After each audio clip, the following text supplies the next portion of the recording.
فضیل بن عیاض نے ایک واقعہ بیان کیا اسی ضمن میں. انہوں نے کہا کہ بندہ اپنے گھر کا سامان بیچ باچ کے کھانا لینے کے لیے نکلتا ہے، اور کھانا لینے کے لیے جب وہ نکلتا ہے تو راستے میں دو بندوں کو جھگڑا کرتے ہوئے دیکھتا ہے. دو بندے آپس میں لڑ رہے ہیں. کیا مسئلہ ہے؟ یار اس نے میرا 1 درہم دینا ہے. اچھا وَيُطْعِمُونَ الطَّعَامَ عَلَى حُبِّهِ مِسْكِينًا وَيَتِيمًا وَأَسِيرًا، اور وہ کھانا کھلاتے ہیں مسکینوں کو، بھوکوں کو اور قیدیوں کو. اور اس کے اندر اور دیگر آیات سے یہ بات ملتی ہے، اور گردنوں کو چھڑواتے ہیں، یعنی جو مقروض ہے ان کے قرضے ادا کرتے ہیں. اب اس بندے کے دل میں بھی خیال آیا 1 درہم ہی کا تو قرضہ ہے، وہ گھر کی چیزیں بیچ باچ کے 1 درہم کے ساتھ چل رہا ہے، کیا لینے؟ کھانا لینے. اب یہ خیال آیا یہ دو بندے، یہ دو مسلمان آپس میں لڑ رہے ہیں، ان کی صلح ہو جائے گی، اس کا قرضہ میں ادا کرتا ہوں. رک جا، چھوڑ دے، گریبان چھوڑ، گالی مت نکال، یہ لے 1 درہم کہ واپس گھر آ گیا. بیوی کو بتلایا یہ ماجرا ہوا.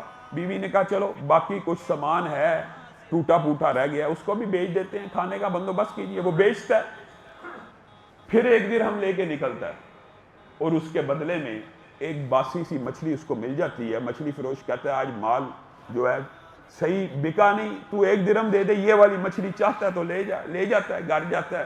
بیوی مچھلی کو کھولتی ہے، اس کے اندر ایک موتی نکلتا ہے، کبوتر کے انڈے سے بڑا، مرغی کے انڈے سے چھوٹا.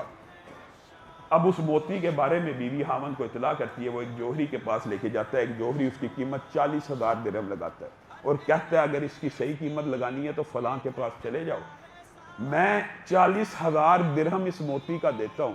دوسرے کے پاس جاتا ہے، وہ 80,000 کہتا ہے، اور کہتا ہے اگر صحیح قیمت لگوانی ہے تو تیسرے کے پاس چلے جاؤ جو علاقے کا سب سے ماہر جوہری ہے. اس کے پاس جاتا ہے، وہ اس سے موتی لے لیتا ہے اور 1,20,000 درہم اس کو عنایت کر دیتا ہے.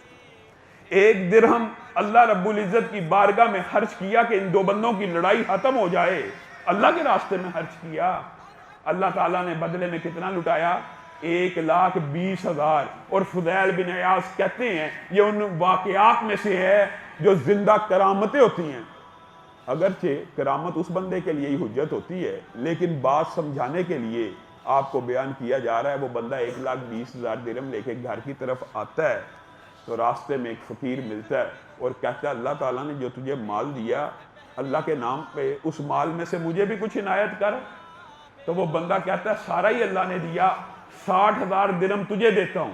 وہ فقیر کہتا ہے میں کوئی فقیر نہیں ہوں، بلکہ تیری آزمائش کے لیے آیا تھا، تجھے صرف اتنی اطلاع دینے کے لیے آیا ہوں. یہ دنیا میں جو 1 درہم کے بدلے تجھے 1,20,000 درہم ملے ہیں، یہ صرف قیامت کے بدلے میں 19واں حصہ ہے. ابھی باقی 19 حصے قیامت کے دن اللہ رب العزت نے تیرے لیے رکھے.